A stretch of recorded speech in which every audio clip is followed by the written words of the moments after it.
Hi guys, so welcome to another episode of Nourishing Tips. I'm gonna make this super quick today because I know it's nearly Christmas. And today I just wanted to talk about ovulation because in my previous video I talked about what a normal period is. And if you see my eyes again, I'm shifting up and down, it's because I'm going live on Instagram and Facebook group at the same time. Oh, hi Jew, Merry Christmas. Okay, so we're gonna go ahead and get started. So ovulation is it's kind of forgotten about when we think about the menstrual cycle. We always think about like, okay, our periods, what is happening with our periods, PMS, like painful cramps and all that. We want to be actually thinking about ovulation. Ovulation is the main key event of the menstrual cycle, and it's basically a time where the egg ruptures from the follicle, it gets released into the fallopian tube, it kind of travels down into the uterus, and if there is sperm there, then there is a possibility for fertilization to occur. And this is, usually the main event where oral contraceptives will suppress, obviously, because it is, a natural contraceptive. Um, so when we think about ovulation, we want to be thinking, okay, are you on any contraception, contraceptive? Are you thinking about trying to conceive, or are you not? So this is really important because obviously you want to time your intercourse right in the fertility window so that you can have the best chance possible. Or if you want to avoid it, then obviously you want to take certain measures to avoid having intercourse during that period. So ovulation is really important because we also make progesterone this way. And progesterone is usually made when the lining of the uterus is being built up. So the corpus luteum, which is left over by the follicle, and that is what releases progesterone. Progesterone is really important, and I said this in the previous video because progesterone is really important for bone health. It helps us to reduce inflammation. It actually has some sort of control on testosterone, like androgens, and also it is, it's very calming. It helps us to keep calm, especially during our luteal phase. So, ovulation is a time where our estrogen is peaking. Okay, so basically, estrogen is peaking, and then we have to consider other hormones as well, like luteinizing hormone and follicle stimulating hormone, and what else do we have? And prolactin. So, all of these hormones are in sync, and when they're in sync, this will eventually lead to the follicle being in the rat race. It will eventually lead to it becoming bigger and bigger, and then it will rupture. So when you don't have these hormones in sync, or when you have low estrogen levels, for example, then chances are you will not ovulate, and this is very common, especially in PCOS. So before we get into the juicy details about hormones and ovulation, I also wanted to share that ovulation is a time where our characteristics, we are very sociable, because your body's like ready to like get you to reproduce, so you want to go out and have fun with your girlfriends, go socializing, all that kind of thing. So this is a great time to socialize, get all the dates in, calendar, whatever in, and also you are able to exercise more, and also have lesser sugar cravings. So I don't know about you, but I always have a little more sugar cravings during my luteal phase than my ovulatory phase. During my follicular and building up to ovulation, I'm like a warrior. I feel like I could do HIIT, I could do my strength training, I could climb really hard, I could eat like certain sweet stuff, but then not crave more. And this is definitely not the same during the luteal phase. So over time, as we, learn about the menstrual cycle and how it affects our bodies, and we learn more about how our hormones work, you will also be able to link your lifestyle with your menstrual cycle, and that is going to change your life. So the next benefit about ovulation is that high estrogen and testosterone is combined, and it's peaking. So basically your sex drive is really high during this time because the body is gearing up to reproduce. And this is great for sex, great for orgasms. If you're wanting that during this time, just go for it because it will feel great. um, But I do want to say that, when we are on the birth control pill, we actually inhibit this process, right? We inhibit estrogen and testosterone, we suppress them, we inhibit ovulation so that no egg is being released. So this is how the pill works. And then after 3 weeks, you actually bleed, but the bleed is not a true period. Check out my previous video if you don't know about that. So yeah, when we're on the birth control pill, our hormones are being suppressed, and by extension, all the benefits that I just talked about, like lesser cravings, being more social, being more creative, having a higher sex drive, that is all kind of being flatlined too, because you're just pumping in synthetic hormones into your body, so there's no up and down, there's no fluctuations. It's almost kind of like a flat line, and that's basically how your body is on birth control pill. So if you're listening to this right now and you have some struggle ovulating, but then if you're on the pill, then obviously you're not. But if you want to come off the pill, then this is something to take note of. So, in order for ovulation to happen, certain hormones must be in sync. And I mentioned this before. These are estrogen, luteinizing hormone, prolactin, follicular stimulating hormone.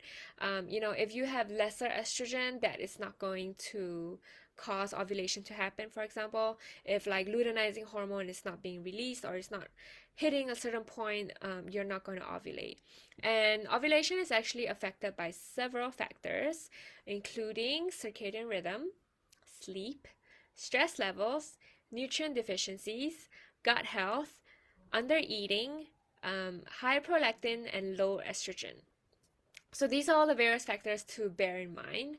And if you notice, there is some food component in there. There is some inflammation. There is some exercise component like movement and also circadian rhythm. So why this affects ovulation is because, first of all, our ovaries need a lot of energy for this entire process to take place. So if you're really, really stressed, right? If you're like on the road to burnout, your body's not going to prioritize reproduction. And by extension, that means it's not going to prioritize ovulation, because why do you need to ovulate? I need to keep you safe. So if you're in survival mode, you need to get out of that survival mode, switch into parasympathetic mode, which means rest, digest, recover. Have like really good whole foods to sustain you. And that is going to tell your body, okay, it is safe to reproduce, and then that's how you're going to ovulate. Another way is the amount of exercise. So a lot of women, especially with PCOS here, the reason why we don't ovulate is because certain hormones are out of whack, or if we have insulin resistance. But then also PCOS women, you want to lose weight, but you're also lowering like the amount of carbs that you're eating. So actually both of these components affect ovulation. If you exercise too much, too excessively, that is going to also be a stressor on your body. And your body's like, no, I will not ovulate this month. So just watch about, how much you exercise, how intense it is that really aligning to you? Also beware of under eating. So the carb thing, or actually food in general, I suppose, like portion wise.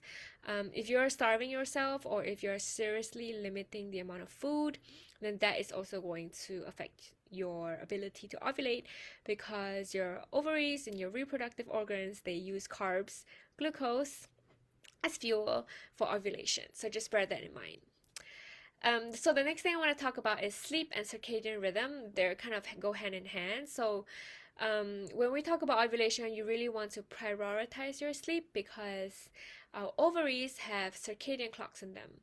Actually, a lot of our organs have circadian clocks in them. So they really respond to light exposure into your eyes. And so that will actually tell the master clock in your brain, okay, what time of day it is. And so if you're not having enough sleep, you're sleeping way too late, you have too much artificial light at night, you're waking up, but then you spend the whole day not in the sun, you're like, in the dark, like closed curtains and windows, that is not going to help you to ovulate at all. We really, really need to prioritize sleep, and that is also means that you have to prioritize sun exposure during the day, because that's really important. So it shows that, our cortisol rises in the morning and it drops off at night. And melatonin is supposed to start rising in the evening and then drops off when you wake up. And that's kind of the diurnal curve that both of them have. It's like a dance. So when we talk about circadian rhythm, for example, if you're traveling, right, during the holidays right now, and if you are struggling with jet lag, then that is also going to affect your ability to ovulate. And so we really want to take note of that. So, and then the last thing I'll talk about is actually stress levels. So, if you're really stressed, which I actually already said before, I also wanted to say that it does not only affect your ability to ovulate, it actually affects your ability to generate progesterone. Because progesterone is also released in the adrenals, especially if you're in perimenopause. And so, if you're perimenopause or you're heading to menopause, progesterone is slowly no longer being released by the ovaries, but it's released by the adrenals. So that is where stress management plays a huge role, because you don't want your adrenals to overwork too hard and not be able to produce progesterone. So I hope all of these tips are helping you out. If you have any questions, just pop them in and I will answer them. And the last thing I want to note that, if you're not ovulating consistently, you ovulate once and then you don't ovulate for the next few months, really get your hormones tested, because that is the best way to find out what is wrong.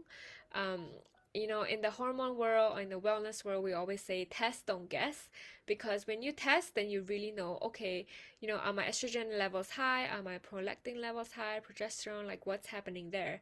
And then so you can really align your dietary choices and your lifestyle choices to affect your hormones, and then get your periods on track and then your ovulation on track. And just so you know, when we talk about hormones, we always want to think about the long-term game. We want to think about, okay, what's going to happen in 2 to 3 months? What's going to happen after I go off the birth control or after I remove the IUD? Hormones take a long time to actually regulate, because it's always sensing your environment. And if your environment is very chaotic and very stressed, then that is not going to happen.